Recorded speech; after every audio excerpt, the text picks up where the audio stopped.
اس کا ملی روحیہ ہوتا ہے، یعنی اس کی ایک روح ہوتی ہے، اور وہ ملی روحیہ یا روح جو ہے وہ بیس کرتا ہے دین کے اوپر اور پختون روایات پختوں کے اوپر. یہ دونوں کو ملا کے انہوں نے کہا کہ جرگہ. ہمیں آج کل ان جرگوں میں وہ اسپرٹ نظر نہیں آتا.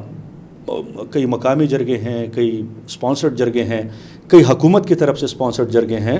تو ہم سمجھتے ہیں کہ اگر امن کے متلاشی لوگ چاہتے ہیں کہ پختونخوا میں جرگوں کے ذریعے امن بحال ہو، تو پھر حکومت بنیادی انیشیٹو لے، جرگوں کو سیریس بنائیں، جرگوں کو فارمیٹ میں لے آئیں اور جرگے کو مینڈیٹ دے دیں.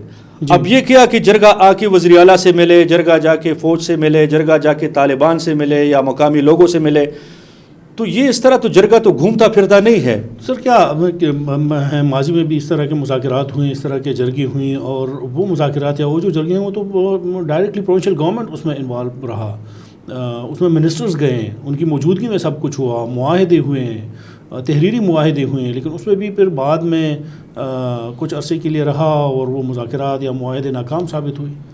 دیکھیں، ایک تو ہمارے پاکستان کی بدقسمتی یہ ہے کہ یہاں پر غیر سنجیدگی غالب ہے، اور پاکستان کے جو سیاسی لیڈرشپ ہے یہ اکثر میں کہتا ہوں کہ ان کے لیے سیاست اول و آخر ہے. ان کے لیے ملکی استحکام، ملکی مفاد، ترجیحات یہ ان کی نہیں ہوتی، یہ اپنی سیاست ہی کھیلتے ہیں. اب یہ جو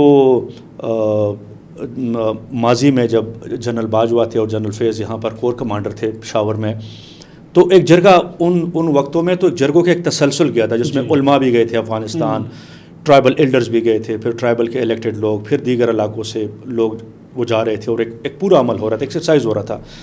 اور اس عمل کو شروع کرنے سے پہلے بھی اس وقت کی اسٹیبلشمنٹ نے تمام سیاسی جماعتوں کو آف کیمرہ میٹنگ میں اعتماد میں لیا تھا، اور سب نے اس عمل کے اوپر اتفاق کیا تھا. تمام سیاسی جماعتوں نے اس کے اوپر اتفاق کیا کہ ہاں آپ لوگ بات چیت کے ذریعے، جرگے کے ذریعے امن کی جو راہ ہے اس کو تلاش کریں، آپ لوگ آگے بڑھیں.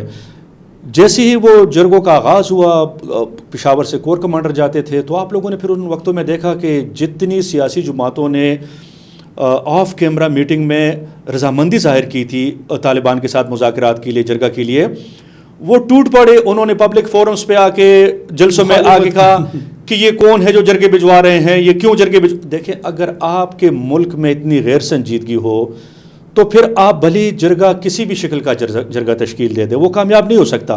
اب یہ جو اگر امن و امان کا مسئلہ حساس ہے، ہمارے حساب سے انتہائی حساس مسئلہ ہے، اور یہ ہماری بقا کا بھی مسئلہ ہے کہ امن ہو.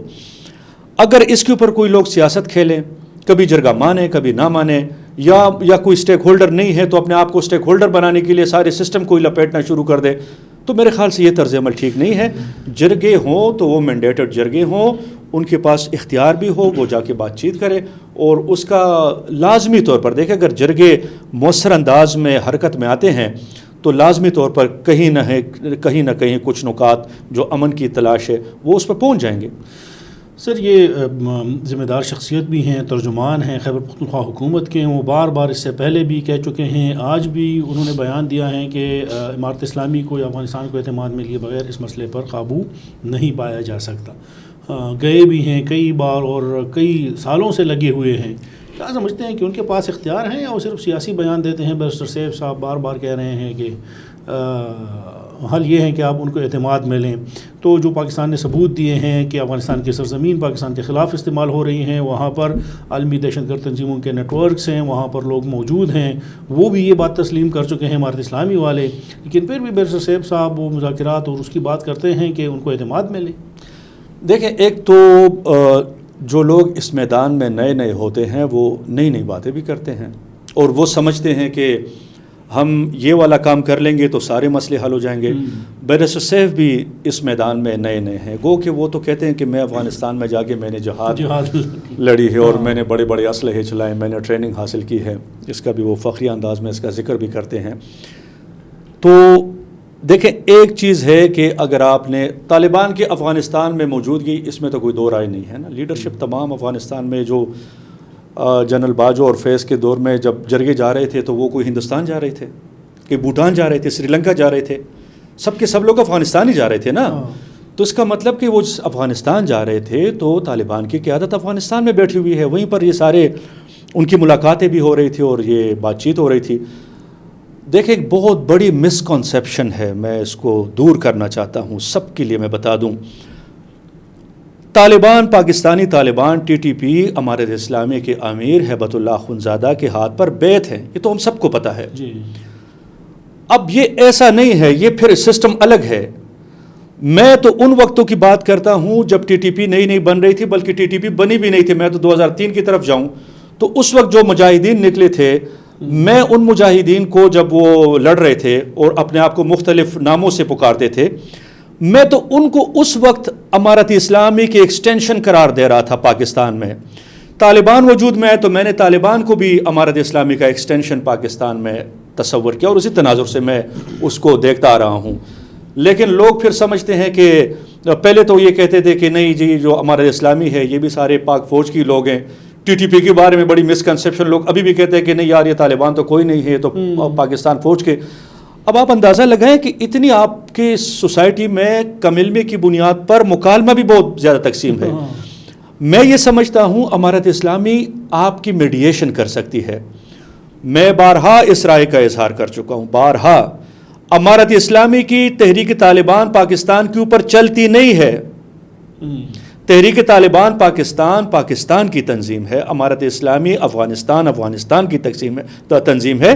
ہاں ان دونوں نے امریکہ اور ان کے الائیڈ کے خلاف ایک مشترکہ جنگ لڑی ہے افغانستان میں، 20 سال کی مشترکہ جنگ لڑی ہے.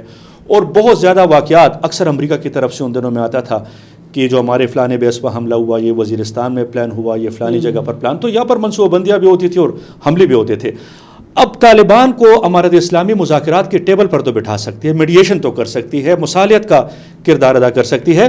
یہ نہیں کر سکتی کہ ان کا کان مروڑ دے، ان کا بازو مروڑ دے کہ آپ لوگ بیٹھ جائیں اور سرنڈر کر جائیں. یہ میرے حساب سے نہیں کر سکتی، قطعی طور پر ممکن نہیں. ہاں میں آپ کو بتاؤں، اگر امارت اسلامی تحریک طالبان پاکستان پر ایک حد سے زیادہ دباؤ ڈالتی ہے، ان کو دباؤ میں لاتی ہے، تو میں یہ بات بھی کئی دفعہ کہہ چکا ہوں کہ امارت اسلامی گر جائے گی افغانستان میں، امارت اسلامی کی حکومت ہی گر جائے گی. ٹی ٹی پی کے اوپر ان کا اتنا نہیں ہے. اب بات اصل میں کیا ہے، جو ٹی ٹی پی امارت اسلامی کی لیڈرشپ ہے اس وقت جو حکومت کر رہی ہے، وہ اور جو امارت اسلامی کا فٹ سولجر ہے، ان میں اب فرق ہے. کچھ حکومت کی ذمہ داریاں ہیں تو حکومت کے ذمہ دار لوگ ذمہ دارانہ طرز عمل سے گفتگو کرتے ہیں اور بات کرتے ہیں. جو نیچے لوگ ہوتے ہیں وہ تو سر پھرے لوگ ہوتے ہیں. تو وہ جو امارت اسلامی کا فٹ سولجر ہے وہ ٹی ٹی پی کے ساتھ ملا ہوا ہے، اور ٹی ٹی پی اور وہ ان کے نہ صرف رشتہ داریاں ہیں بلکہ وہ ہینڈ اینڈ گلو ہے آپس میں، ان کے آپس میں بڑے گہرے مراسم ہیں. آپ لوگوں نے دیکھا تھا کہ تقریباً کوئی 1.5-2 سال پہلے پاکستان کے کچھ بارڈر ایریا سے افغانستان نے ٹی ٹی پی کے کچھ خاندانوں کو ریلوکیٹ کیا تھا گاڑیوں میں، کوسٹروں میں ڈال کے. اس کے اوپر ٹی ٹی پی نے بہت بڑی مزاحمت کی تھی افغانستان میں، اور پھر وہ مزاحمت یہاں تک آ گئی کہ ساری امارت اسلامی کی اسٹرینتھ کھڑی ہو گئی، فٹ سولجرز کھڑے ہو گئے اپنی امارت کے خلاف، لان تان شروع ہو گئی. اور پھر اس میں اطلاعات کے مطابق امیر المومنین جو ان کے ہیں ہیبت اللہ اخندزادہ، ان کے انٹرفیئرنس سے وہ مسئلہ سارٹ آؤٹ ہوا تھا. تو کہنے کا مقصد ہے، اب آپ اگر امارت اسلامی سے پوچھتے ہیں کہ طالبان افغانستان میں ہے، وہ ایک سادہ سا جواب دیتے ہیں کہ نہیں جی یہاں تو پاکستانی مہاجرین ہیں اور ہم انصار ہیں، کل ہم مہاجرین تھے، یہ لوگ انصار تھے، آج ہم انصار ہیں، یہ لوگ مہاجرین ہیں. تو کہنے کا مقصد یہ ہے کہ محمد علی سیف کی یہاں تک کہ اگر افغانستان کو اعتماد میں لے کر بات چیت کی جائے تو ٹھیک ہے.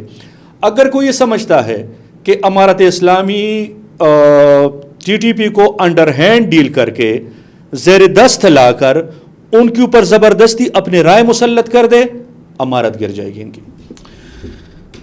یہ جو سر اس وقت صورتحال ہے جس طرح ہم ذکر کر رہے ہیں، مختلف ہم حوالہ دے چکے ہیں پہلے بھی 3 مختلف رپورٹس کا، کہ یہاں پر جو 6 مہینے ہیں 2025 کے، جنوری سے جون 2025 کے دوران یہاں پر ان حملوں میں اضافہ دیکھنے میں آیا ہے.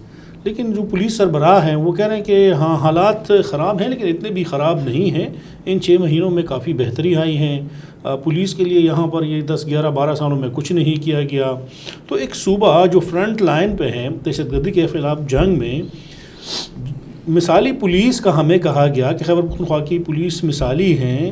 ایک آئی جی آتے ہیں اور وہ تمام کریڈٹ یا وہ 10-12 سال کی محنت پر پانی پھیر دیتے ہیں. وہ پولیس کو کسی کھاتے کے سمجھتے ہی نہیں ہیں کہ نہیں ان کے لیے تو کچھ نہیں کیا گیا. کیا سمجھتے ہیں آپ کے آئی جی صاحب کو احساس نہیں ہے اس صوبے کا, اس صوبے کی سینسٹیوٹی کا؟ اس طرح کے بیانات سے تو ظاہری بات ہے وہ تو پولیس فورس کا مورال ڈاؤن ہو جائے گا. دیکھیں, ایک تو میں آئی جی صاحب کا یہ جو یوم شہداء تھا پولیس کا, اس سے ایک روز پہلے ہمارے میڈیا کے دوستوں کے ساتھ ملاقات تھی. باوجود میں تو نہیں جا سکا. بعد میں پتہ چلا کہ آئی جی صاحب نے یہی بات کی ہے کہ جو دہشت گردی ہے یا ملیٹنسی ہے وہ اب گریجولی کم ہو رہی ہے, اور جو انتہائی حساس حالات تھے وہ اس میں بہتری آ رہی ہے. مجھے نہیں پتا کہ وہ کون سی اینک لگا کے حالات کو دیکھ رہے ہیں, یا ہم کون سی آنکھ سے حالات کو دیکھ رہے ہیں. ہمارے حساب سے تو حالات بگڑ رہے ہیں. آپ کا کوئی تھانہ جنوبی اضلاع میں, اب تو پورے پختونخوا میں آپ کا کوئی تھانہ محفوظ نہیں ہے. آپ کے کسی ڈویژن میں کوئی پولیس کی جو چوکیات ہیں وہ آپ کے محفوظ نہیں ہیں. جو آپ کے ایون بارڈر ایریا پر سیکیورٹی فورسز کے پکٹس ہیں, وہاں پر سنائپر حملے ہوتے ہیں, لیزر گن سے حملے ہوتے ہیں, وہ وہاں پر مطلب دور پہاڑوں کے اوپر وہ محفوظ نہیں ہے. اور پولیس کو تو آپ اندازہ لگائیں کہ موٹر سائیکلوں پہ وہ بیچارے اپنے گھر نہیں جا سکتے, گھر سے ڈیوٹی کے لیے نہیں جا سکتے, مسجد نہیں جا سکتے. وہ تو چھٹی پہ بھی کوئی بندہ آتا ہے تو وہ اس کو ایلیمینیٹ کر دیا جاتا ہے. تو حالات تو یہاں تک ہے کہ دیکھیں, طالبان کی جو انٹیلیجنس ایجنسی ہے, طالبان انٹیلیجنس ایجنسی, ان کے کارندے گلی گلی کوچے کوچے پھر کے ان کو اطلاعات پہنچاتی ہیں کہ فلانے جگہ پر سیکیورٹی پرسونل جو ہے وہ چھٹی پر گھر آیا ہے, پولیس والا ہے تو یہ ادھر چلا گیا. تو آپ لوگ یہ دیکھ رہے ہیں کہ انڈیویجول ٹارگٹ کلنگز بھی ہوتی ہے, اور تھانوں, چوکیات اور پولیس کے اوپر منظم حملے بھی ہو رہے ہیں. تو ان حالات میں ہم بہتری کی بات کریں, میرے حساب سے تو بہتری نہیں ہے, خرابی ہے, بہت بڑی بربادی ہے جو کہ اس وقت ان کا مقدر بنی ہوئی ہے, جو پولیس اہلکاروں کی آئے روز ٹارگٹ کلنگ ہو رہی ہے. سر, یہ جو صورتحال بنی, آخری سوال ہے, مختصر سا جواب دیں تو پروونشل گورنمنٹ یا پولیس سربراہ یا اس طرح کے جو ذمہ دار لوگ ہیں وہ بجائے اس کے کہ اپنی ذمہ داری, اپنی رسپانسبلٹی کریں, ایکسیپٹ کریں کہ ہاں یہ ہیں, وہ الٹا اس کو مان نہیں رہے. یہی تو میں نے کہا نا, ہماری بہت بڑی بدقسمتی ہے کہ اس پختونخوا میں جو امن و امان کے انتہائی گھمبیر صورتحال ہے اور کوئی جگہ محفوظ نہیں ہے. اب تو یہ اسپیل اوور پنجاب تک چلا گیا. آپ اکثر ٹی ٹی پی کے بیانات آتے ہیں تو اس میں اب کچھ عرصہ سے آپ دیکھیں تو جنوبی پنجاب میں انہوں نے ٹھیک ٹھاک کارروائیاں شروع کی ہیں. حملے بھی ہوتے ہیں, لوگوں کو بھی اٹھایا جا رہا ہے اور وہ اٹھا کے غائب بھی ہو جاتے ہیں. اس میں لا انفورسمنٹ کے لوگ بھی ہوتے ہیں, پولیس کے لوگ بھی ہوتے ہیں, دیگر جو ان کی نظر میں جو مخبری کرتے ہیں ان کو بھی اٹھایا جاتا ہے. تو طالبان تو اسپیل اوور کر گئے ہیں. ان کا تو پنجاب تک, وہ جو کہتے تھے کہ پنجاب میں نہیں ہے, اکثر ہم کہتے ہیں جنوبی پنجاب میں کارروائیاں طالبان کی جاری ہیں, لیکن کم ہے اس لیے وہ پرسنٹیج کے حساب سے. اب ہمارے حکمرانوں کی یہ اب افسوس کی بات ہے, چاہے وفاق میں بیٹھے حکمران ہو یا پختونخوا میں بیٹھے ہوں, انہوں نے تو ابھی تک اس مسئلے کی شدت کا احساس نہیں کیا. یا تو یہ ہے کہ یہ ہم پختونوں کے اوپر گزر رہی ہے, پختونخوا کے اوپر گزر رہی ہے, یا بلوچستان میں گزر رہی ہے. تو شاید کچھ لوگوں نے پختونخوا بلوچستان کو پاکستان سے نکال دیا ہو کہ آپ چھوڑے تو دور افتادہ علاقے ہیں, یہ جانے اور طالبان جانے یا بلوچ ملیٹنٹس جانے. یہ دیکھیں, اس طرح نہیں ہوتا کہ اگر پختونخوا کا وزیر اعلیٰ انتہائی غیر سنجیدگی کا مظاہرہ کرے. یہ سنجیدہ باتیں ہیں. میں اکثر کہتا ہوں یہ جو جن مسئلوں میں ہم گھرے ہوئے ہیں, ملیٹنسی کے ایشوز میں تو سوچتا ہوں کہ ہمارے حکمرانوں کی لبوں پہ مسکراہٹ کس طرح آتی ہے, یہ ہنستے کس طرح ہے.